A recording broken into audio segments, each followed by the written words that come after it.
jingle all the way. Oh, what fun it is to ride in a one-horse open sleigh. Hey! Jingle bells, Batman smells, Robin laid an egg. The Batmobile lost the wheel, the Joker got away. Hey! You subscribers, what are you guys doing back on my channel interrupting my jam session? Oh, the Joker video, that's right. Give me a second to get ready real quick.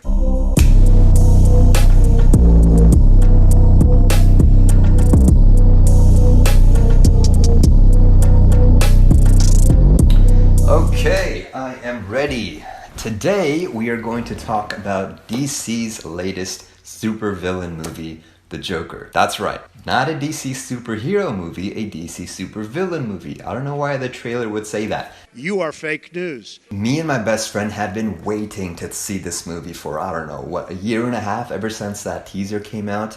And we were getting so excited driving up to the theaters, and we had already reserved our perfect seats dead in the center. We were nerding out about, Joker and Batman all day. And then the moment we arrive inside the theaters and we're walking to the Joker auditorium, we see a bunch of cops, specifically in front of our auditorium, violently just patting this guy down and yelling at him to take everything out of his pockets. And we were just looking at each other like, shoot, what if there's a shooting today?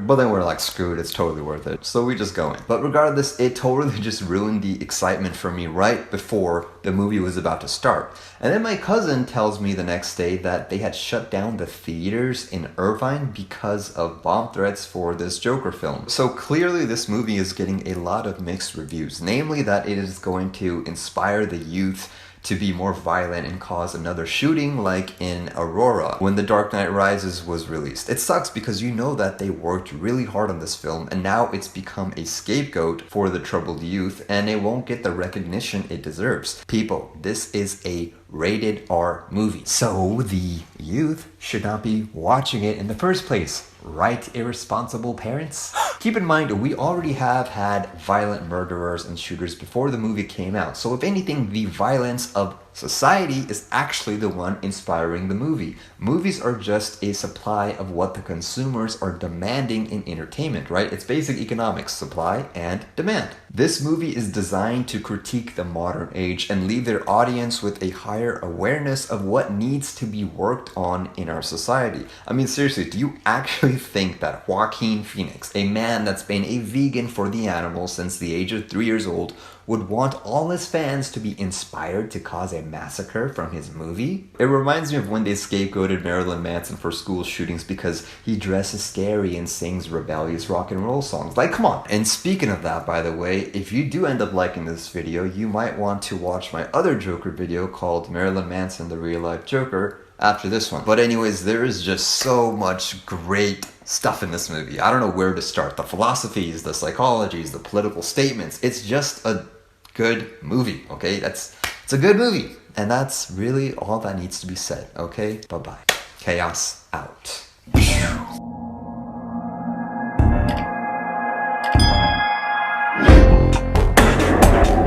Pranked ya.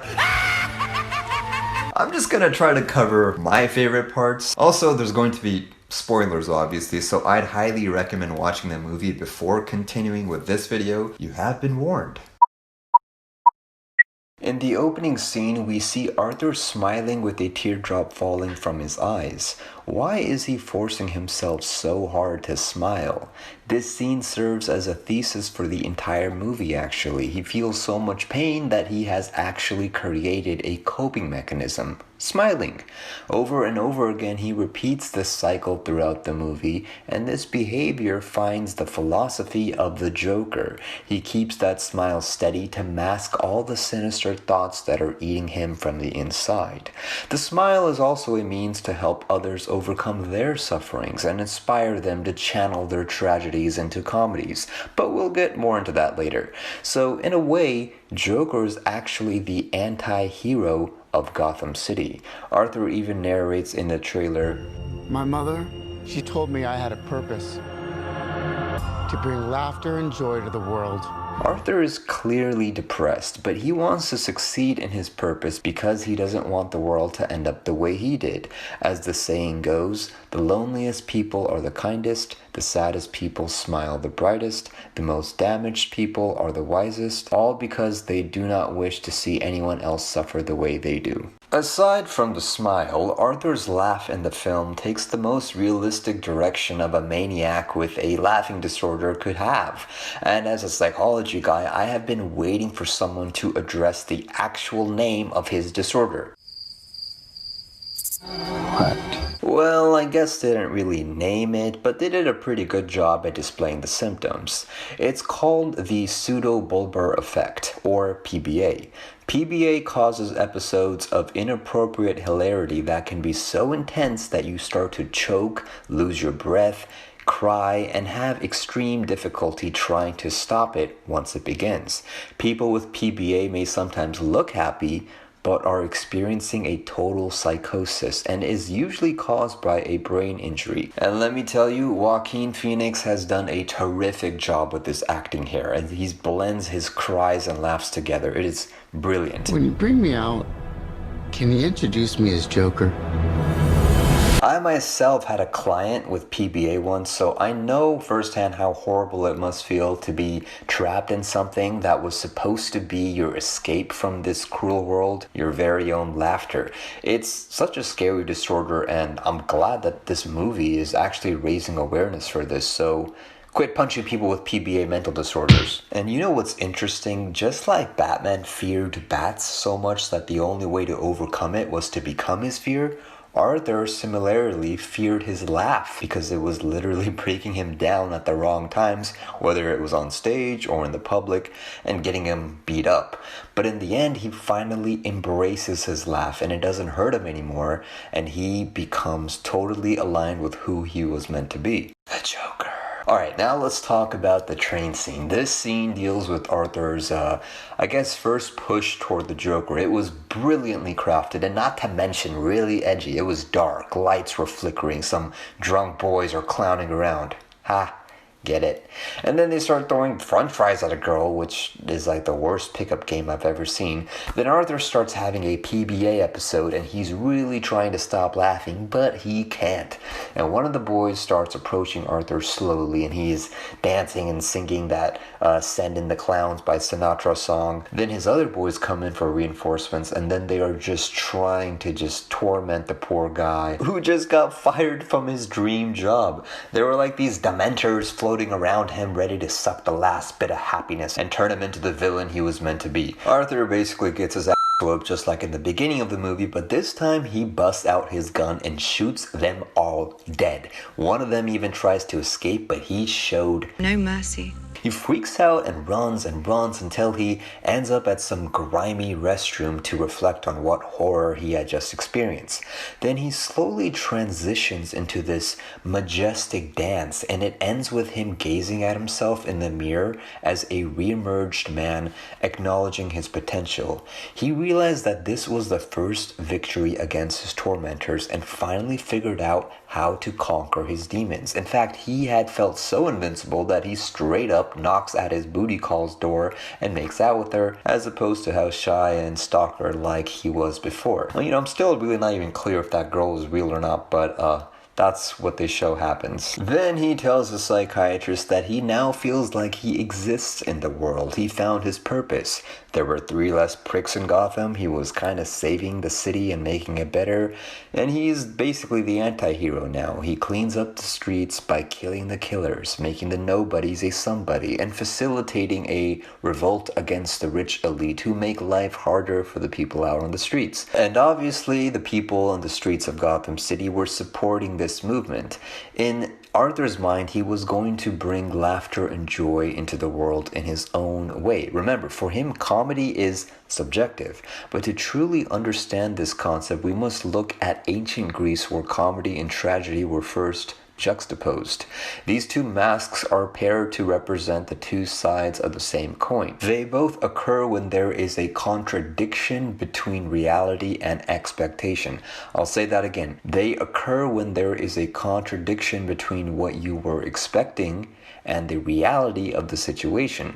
The difference occurs in which emotional response you will land on that turns it to one side of the coin. This is why it feels like everyone gets triggered from just about everything these days. Anything that is messed up can be turned into a joke, and anything that's a joke can be turned into something that is very serious and tragic. In fact, comedians understand this concept the most because they use their comedy as an outlet to mitigate their depression so that they can try to laugh away what truly hurts them deep down inside. So when the Joker tells Murray that his enemy's dying is funny, it challenges the very philosophy of sense of humor. Where do we clearly draw the line between what is funny and what is not funny? Do we only laugh when the majority of people in the room are laughing? Or do we laugh when we are not going to be punished for laughing? You see, the truth is we laugh because we all fall victim to social biases, which suggests that laughing is a social construct, literally telling us what to laugh at and what to cry at.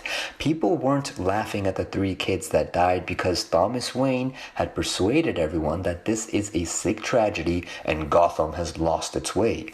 The majority of Gothamites decided to take his word for it, since Thomas Wayne is a pretty credible figurehead in that city, and so they took it seriously and socially constructed it as a tragedy.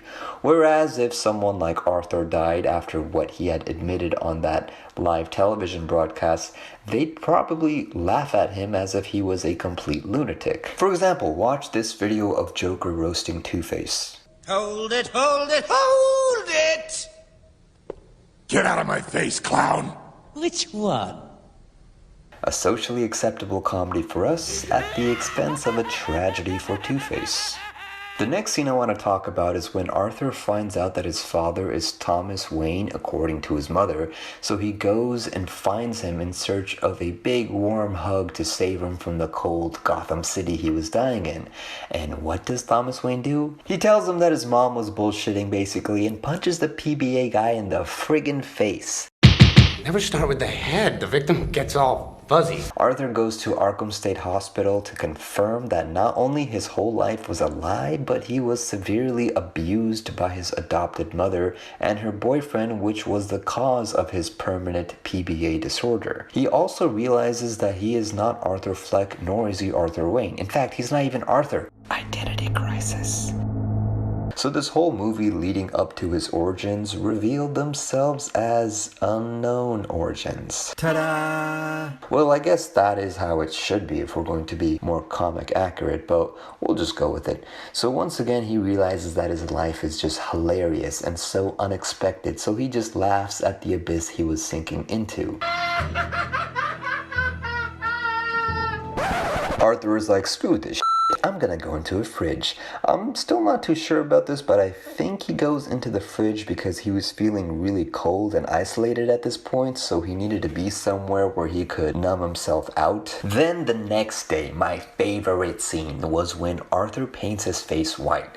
Let me tell you, it is not an accident that they had an entire scene with him in a white face. First and foremost, Arthur had just lost his sense of identity, so now he needed to start out with a blank white face. His old pal that backstabbed him comes over, so Arthur decides to front stab him, and now the white canvas has been painted red with violence. Well, girls, next time you have to order a makeup artist for someone you have beef with, you know who to call. 1-800-MAKEUP-ARTHUR. What I liked about this scene is that after he kills Randall, he plays around with poor old Gary, and we are left at the edge of our seat not knowing whether he had the door locked on purpose so Gary would think he's about to escape and be free, but then realize he was just being toyed with to be killed, or if he was just going to freaking let him go and kiss him on the forehead. It was so Joker because he is completely unpredictable, even for the greatest detective himself, so I liked that I couldn't predict what his next move was going to be. Secondly, the white face is an allusion to his final metamorphosis.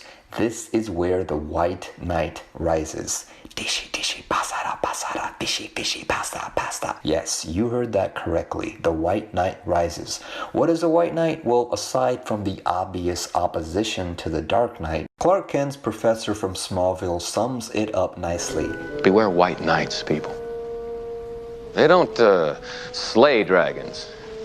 They train them to suit their own dark purpose. Ah, Smallville, such a great show. The dragon in this movie is obviously symbolized as his followers that breathe fire and chaos onto the streets of Gotham City. Now, my other favorite scene that gave me goosebumps was the last scene where he used his own blood to make himself smile. The blood represented his sufferings and tragedies, and once more, he flips his tragedy upside down and gives us a big smile. A smile for the world he had created. A smile for the people he had inspired to rise up. A smile even though his heart is breaking. He was so tormented throughout the movie, but now he completed his purpose flawlessly. He found peace in all the blood, sweat, and tears he put into his ideal, and he was forever free to be himself now because he was finally greeting the people who made him feel like he existed and mattered. He wasn't even bothered about going back to Arkham Asylum. That was actually part of his plan too. He even mentioned to his psychiatrist that he enjoyed it more in there than the city. I think he liked it better in the asylum because he was getting all the attention and purpose he needed. Gotham City was the real asylum for him. It's like the whole movie was really about him trying to break out of Gotham City to go back to Arkham. I mean, look at all the fun he's having there. Casually chatting with his psychiatrist before killing her, playing around and being chased by the guards, knowing that his ideals will continue to inspire the death of Gotham as well as successfully killing Thomas Wayne, all while he's locked up safe and sound at Arkham Asylum. He just finally shows us how terrifyingly beautiful his vision could be, and I think the movie did a good job at conveying that all these tragedies were also a subjective form of comedy. So the Joker is an important archetype of our society. Yes, he is a fictional character, but there's a reason that he has lived through 80 years of pop culture. His concept is just so relevant, and I think that deep down inside we all know that we have a Joker in us, and just the right amount of negativity from society can bring out the Joker inside of us all. All it takes is one bad day to reduce the sanest man alive to lunacy. That's how far the world is from me. Just one bad day. Just like in the ending of The Dark Knight Rises, Batman said that anyone can be a Batman. In this movie, we realize that anyone can become a Joker. So the point is, we have to take into account that all of us have an internal battle going on. And sometimes we don't win those battles, and it becomes projected in our behaviors as madness and lunacy. The best we can do is help raise mental illness awareness and understand that all these bad behaviors from the people around us start with a bad mental health. In other words, we must focus more on understanding people's psychology rather than judging and shutting them out, because otherwise they'll blow your brains out. Anyways, that is all I have for you guys today. If you would like me to cover a topic of your choice, consider joining me on Patreon, which you could join for as little as just $1 a month, aka 3 pennies a day, because If you're good at something, never do it for free. and don't forget, that's life. Chaos. Out.